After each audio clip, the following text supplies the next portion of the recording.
ಇದು ಮಾಜಿ ಶಾಸಕರೊಬ್ಬರು ದೇವದಾಸಿಯರ ಜಮೀನಿಗೆ ಕನ್ನ ಹಾಕಿದಂತ ಪ್ರಕರಣ. ದೂರು ಕೊಟ್ಟು 1 ವರ್ಷ ಆಯಿತು, ಆದ್ರೆ ಇದುವರೆಗೆ ಕ್ರಮ ಆಗಿಲ್ಲ. ಮಾಜಿ ಶಾಸಕ ಬಸವರಾಜ್ ದಡೇಸುಗೂರು ಅವರ ವಿರುದ್ಧ ದೇವದಾಸಿಯರಿಗೆ ಸೇರಬೇಕಾಗಿದ್ದಂತಹ ಜಮೀನನ್ನ ಕಬ್ಜಾ ಮಾಡಿರೋ ಆರೋಪ ಕೇಳಿಬಂದಿದೆ. 1 ವರ್ಷ ಆಯಿತು ಕಂಪ್ಲೇಂಟ್ ಕೊಟ್ಟು, ಆದ್ರೆ ಇದುವರೆಗೂ ದೇವದಾಸಿಯರಿಗೆ ಸೇರಬೇಕಾದಂತಹ ಜಮೀನು ಅವ್ರ ಕೈಗೆ ಸೇರಿಲ್ಲ. ದೇವದಾಸಿ ಪುನರ್ವಸತಿ ಯೋಜನೆಯ ಅಡಿ ಜಮೀನುಗಳನ್ನ ಹಂಚಿಕೆ ಮಾಡಲಾಗಿತ್ತು.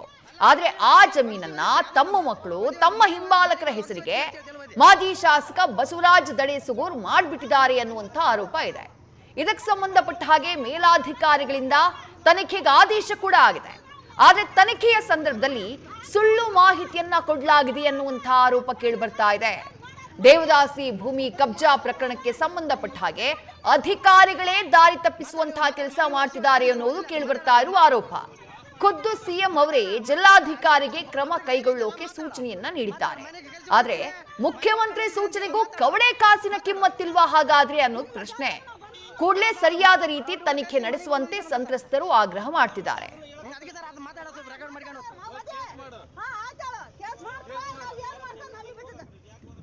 ಇನ್ನು ಈ ಸಂತ್ರಸ್ತ ದೇವದಾಸಿಯರ ಪರ ಕಾನೂನು ಹೋರಾಟವನ್ನ ಮಾಡ್ತಾ ಇರುವಂತಹ ವಕೀಲರಾದಂತಹ ಜಗದೀಶ್ ಅವರು ನಮ್ಮ ಜೊತೆ ದೂರವಾಣಿ ಸಂಪರ್ಕದಲ್ಲಿ. ಸರ್ ನಮಸ್ಕಾರ. ಸರ್ ನಮಸ್ತೆ ಮೇಡಮ್. ನಮಸ್ತೆ. ಕಂಪ್ಲೇಂಟ್ ಕೊಟ್ಟು 1 ವರ್ಷ ಆಯ್ತು, ಆದ್ರೂ ಸಿಗಬೇಕಾದ ನ್ಯಾಯ ಸಿಕ್ಕಿಲ್ಲ. ತನಿಖೆಯ ಸಂದರ್ಭದಲ್ಲಿ ಸುಳ್ಳು ದಾಖಲೆಗಳನ್ನ ಪ್ರೊಡ್ಯೂಸ್ ಮಾಡಲಾಗಿದೆ ಅನ್ನುವಂಥ ಆರೋಪ ಕೇಳಿಬರ್ತಾ ಇದೆ. ಇಡೀ ಪ್ರಕರಣ ಇದು ಹೇಗ್ ನಡೀತು ಅನ್ನೋದನ್ನ ಆರಂಭದಿಂದ ತಿಳಿಸಬಹುದಾ ಜಗದೀಶ್ ಅವರೇ? ಮೇಡಮ್ ಖಂಡಿತ ಮೇಡಮ್. ಇಲ್ಲಿ ಏನಾಗಿದೆ, ರಾಯಚೂರು ಜಿಲ್ಲೆ ಸಿಂಧನೂರು ತಾಲೂಕಿನ ದಡೇಸೂರು ಗ್ರಾಮ ಮೇಡಮ್. ಇದು ಇಲ್ಲಿ ಬಂದು 1990-91ರಲ್ಲಿ SC/ST ನಿಗಮ ರಾಯಚೂರು ವತಿಯಿಂದ ಸುಮಾರು 17ರಿಂದ 18 ದೇವದಾಸಿ ಮಹಿಳೆಯರಿಗೆ ತಲಾ 3 ಎಕರೆ ಜಮೀನುಗಳನ್ನು ಹಂಚಿಕೆ ಮಾಡಲಾಗ್ತದೆ ಮೇಡಮ್. ಮುಂದುವರೆದು ಅಂತಹ ಜಮೀನು ಅದು ಸಾಲದ ರೂಪದಲ್ಲಿ 50% ಸಾಲ, 50% ಸಹಾಯಧನ ಅಂತೇಳಿ SC/ST ನಿಗಮದ ಕಡೆಯಿಂದ ಹಂಚಿಕೆ ಮಂಜೂರು ಮಾಡಲಾಗ್ತದೆ. DC ಅವರು, ರತ್ನ ಪ್ರಭಾಕರ್ ಅವರು ಇರ್ತಾರೆ ಮೇಡಮ್ ಅವರು.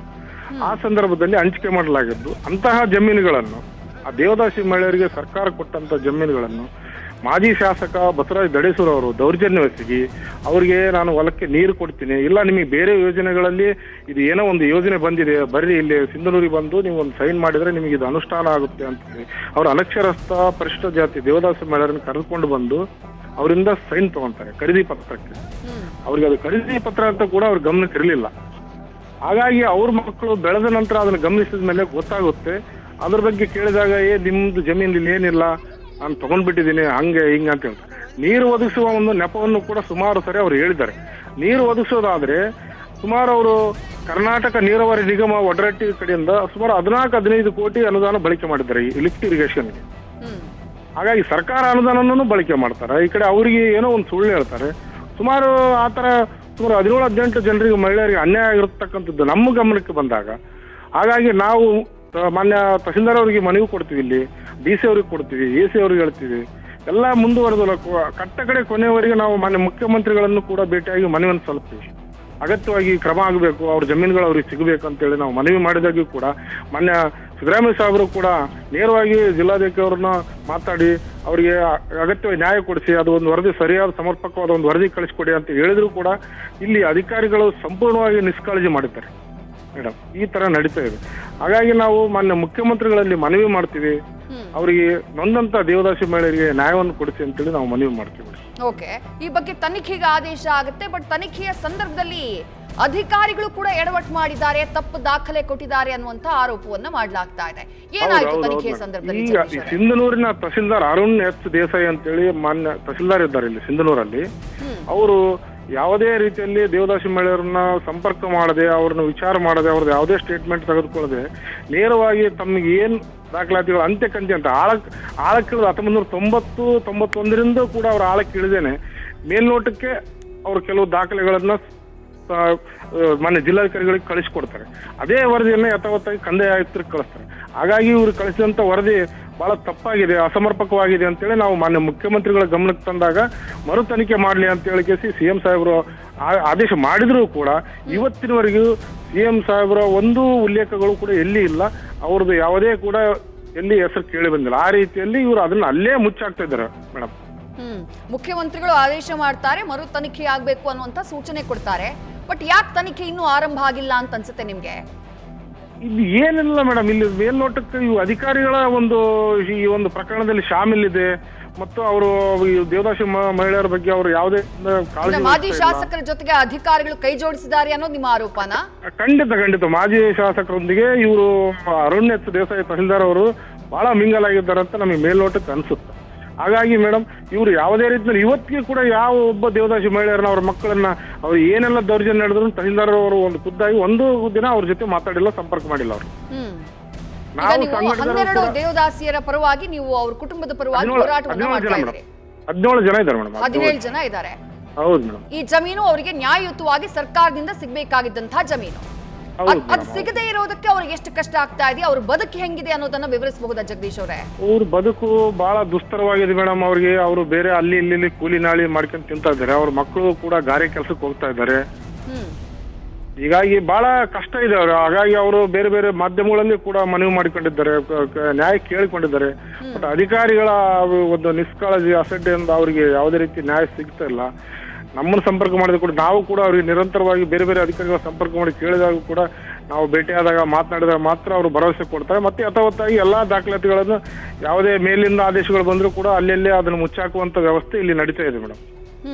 ಓಕೆ, ಈಗ ಬಸವರಾಜ್ ದಡಿಸಗೂರ್ ಅವರು ಒಬ್ಬ ಜನಪ್ರತಿನಿಧಿ ಇದ್ದಾರೆ, ರಾಜಕಾರಣದಲ್ಲಿ ಇರೋರು. ಅವ್ರ ಜೊತೆನೆ ಮಾತನಾಡಿ ಸಮಸ್ಯೆಯನ್ನ ಬಗೆಹರಿಸುವಂತಹ ಪ್ರಯತ್ನ ಆರಂಭದ ದಿನಗಳಲ್ಲಿ ಎಂದಾದ್ರೂ ಆಗಿದ್ಯಾ? ಆ ಸಂದರ್ಭದಲ್ಲಿ ಅವರು ಪೂರಕವಾಗಿ ರಿಯಾಕ್ಟ್ ಮಾಡಿದ್ರ ಹೇಗೆ ಜಗದೀಶ್ ಅವರೇ? ಆ ರೀತಿಯಲ್ಲಿ ಅವರು ದೇವದಾಸಿ ಮಹಿಳೆಯರು ಮತ್ತು ಮಕ್ಕಳು ಅವ್ರನ್ನ ಸಂಪರ್ಕ ಮಾಡಿ ಅವ್ರ ಮನೆಗೆ ಹೋಗಿ ಅದು ನಮ್ ಜಮೀನು ನಮ್ದೆಲ್ಲ ಈ ತರ ಬೇರೆ ಬೇರೆ ದಾಖಲೆಗಳು ನಾವೆಲ್ಲ ಏನು SC ನಿಗಮದ ಕಡೆಯಿಂದ ದೇವದಾಸಿ ಮಹಿಳೆಯರಿಗೆ ಹಂಚಿಕೆ ಆದಂತ ಭೂಮಿ ನಮಗೆ ಬರಬೇಕು ಅಂತ ಕೇಳಿದಾಗ ಅದೇ ಸಂದರ್ಭದಲ್ಲಿ ಅವ್ರನ್ನೆಲ್ಲ ದೊಣ್ಣೆಯಿಂದ ಚಪ್ಪಲಿಯಿಂದ ಹೊಡಿಲಿಕ್ಕೆ ಹೋಗಿ ಅವ್ರ ಮೇಲೆ ದೌರ್ಜನ್ಯ ಎಸಗಿದಂತ ಪ್ರಕರಣ ಇದೆ ಮೇಡಮ್. ಅವ್ರ ಮೇಲೆ ದೌರ್ಜನ್ಯ ಆಗ್ತದೆ ಮೇಡಮ್. ಈಗಲೂ ಅವರು ಲ್ಯಾಂಡ್ ಅಲ್ಲಿ ಹೋಗ್ಲಿಕ್ಕಿಲ್ಲ ಮೇಡಮ್. ತಮ್ಮ ಪ್ರಭಾವವನ್ನು ಬೆಳೆಸಿ ಅವ್ರ ಮೇಲೆ ಸುಳ್ಳು ಕೇಸುಗಳನ್ನು ದಾಖಲು ಮಾಡಬಹುದು, ಅವ್ರನ್ನ ಒಂಟಿಯಾಗಿ ಓಡಾಡಲಿಕ್ಕೆ ಅವಕಾಶಗಳಿಲ್ಲ. ಆ ತರ ಎಲ್ಲ ಪರಿಸ್ಥಿತಿಯಲ್ಲಿ ಬಹಳ ದೌರ್ಜನ್ಯ ಇದೆ ಮೇಡಮ್ ಅವರಿಗೆಲ್ಲ. ಆಕ್ಚುಲಿ ಓಕೆ, ದೇವದಾಸಿಯರಿಗೆ ಸೇರಬೇಕಾಗಿದ್ದಂತಹ ಜಮೀನು ಸರ್ಕಾರದ ಕಡೆಯಿಂದ, ಬಟ್ ಬಸವರಾಜ್ ದಡಿಸಗೂರ್ ಅವರು ಆ ಜಾಗವನ್ನ ಅಕ್ರಮವಾಗಿ ತೆಗೆದುಕೊಂಡಿದ್ದಾರೆ ಅನ್ನುವಂತ ಆರೋಪವನ್ನ ಮಾಡ್ತಾ ಇದ್ದೀರಿ. ಆ ಜಾಗ ಈಗ ಯಾರ ಹೆಸರಿನಲ್ಲಿದೆ? ಯಾರಿಗೆ ಕೊಟ್ಟಿದ್ದಾರೆ ಆ ಜಾಗಗಳನ್ನ? ಕೆಲವು ಜಾಗಗಳು ಅವ್ರ ಪತ್ನಿ ಮತ್ತು ಅವ್ರ ಮಕ್ಕಳ ಹೆಸರಲ್ಲಿ ಇದಾವ್ರೆ ಮತ್ತು ಕೆಲವೊಂದನ್ನು ಮಾರಾಟ ಮಾಡಿದ್ದಾರೆ. ಆಲ್ರೆಡಿ ಭೂ ಪರಿವರ್ತನೆ ಮಾಡಿದ್ದಾರೆ. ಅದಕ್ಕೂ ಕೂಡ ನಾವು ಪ್ರಾದೇಶಿಕ ಆಯುಕ್ತರನ್ನ ಸಂಪರ್ಕ ಮಾಡಿ ಲೆಟರ್ ಕಳಿಸಿದ್ದೀವಿ. ಅದು ಭೂ ಪರಿವರ್ತನೆ ನಿಲ್ಲಿಸಿ ಅಂತೇಳಿ DC ಅವರಿಗೆ ಅದ್ರ ಬಗ್ಗೆ ತನಿಖೆ ಮಾಡಿ ನಿಲ್ಲಿಸಿ ಅಂತೇಳಿ ವರದಿ ಕಳಿಸಿದ್ದಾರೆ. ಬಟ್ DC ಅವರು ಇವತ್ತು ಕೂಡ ಈಗ 2 ತಿಂಗಳ ಮೇಲಾಯ್ತು ಮೇಡಮ್. ಆದ್ರೂ ಕೂಡ ಅವರು ಯಾವುದೇ ಕಾಗದ ಅಥವಾ ಯಾವುದೇ ಸಂಪರ್ಕಗಳು ಇಲ್ಲ ಇವತ್ತಿನವರೆಗೆ. ಓಕೆ, ಕೊನೆಯದಾಗಿ ಸರ್ಕಾರಕ್ಕೆ ಏನ್ ಆಗ್ರಹವನ್ನ ಮಾಡ್ತೀರಿ ಜಗದೀಶ್ ಅವರೇ? ಸರ್ಕಾರ ಇವತ್ತು ಜನಪರವಾಗಿ ಕೆಲಸ ಮಾಡ್ತಾ ಇದೆ ಅಂತ ಹೇಳಿ ಹೇಳ್ತಿದ್ದಾರೆ. ಬಟ್ ನಾವು ಮಾನ್ಯ ಮುಖ್ಯಮಂತ್ರಿಗಳಲ್ಲಿ ಈಗಾಗಲೇ ಮನವಿ ಮಾಡಿದ್ದೇವೆ. ಮುಂದುವರೆದು ದೇವದಾಸಿ ಮಹಿಳೆಯರಿಗೆ ಬಹಳ ದುಸ್ತರವಾದ ಪರಿಸ್ಥಿತಿ ಇದೆ. ಅವ್ರ ಮಕ್ಕಳು ಅವರಿಗೆಲ್ಲ ಬದುಕಲು ಬಹಳ ಕಷ್ಟ ಇದೆ. ಸರ್ಕಾರ ಕೊಟ್ಟಂತ ಜಮೀನನ್ನ ಅವ್ರಿಗೆ ಕೊಡಿಸೋದ್ರ ಮುಖಾಂತರ ನ್ಯಾಯ ಒದಗಿಸ್ಬೇಕಂತ ಹೇಳಿ ನಾವು ಮನವಿ ಮಾಡ್ತೀವಿ ಮೇಡಮ್ ಅವ್ರ ಪರವಾಗಿ. Right sir. Thank you Jagadish ಅವರೇ, ನ್ಯೂಸ್ ಫಸ್ಟ್ ಜೊತೆಗೆ ಮಾತನಾಡಿದ್ದಕ್ಕೆ. ಇದು ದೇವದಾಸಿಯರ ಪರ ವಕೀಲರಾಗಿರುವಂತಹ ಜಗದೀಶ್ ಅವರ ಆಗ್ರಹ. ತನಿಖೆ ಮಾಡಬೇಕು ಅಂತ ಹೇಳಿ, ಮರು ತನಿಖೆ ಮಾಡಬೇಕು ಅಂತ ಹೇಳಿ ಸಿದ್ದರಾಮಯ್ಯ ಅವರಿಂದಾನೇ ಸೂಚನೆ ಹೋಗಿದೆ, ಮುಖ್ಯಮಂತ್ರಿಗಳಿಂದ ಸೂಚನೆ ಹೋಗಿದೆ. ಆದ್ರೆ ಇದುವರೆಗೂ ಮರು ತನಿಖೆಗೆ ಮುಂದಾಗಿಲ್ಲ.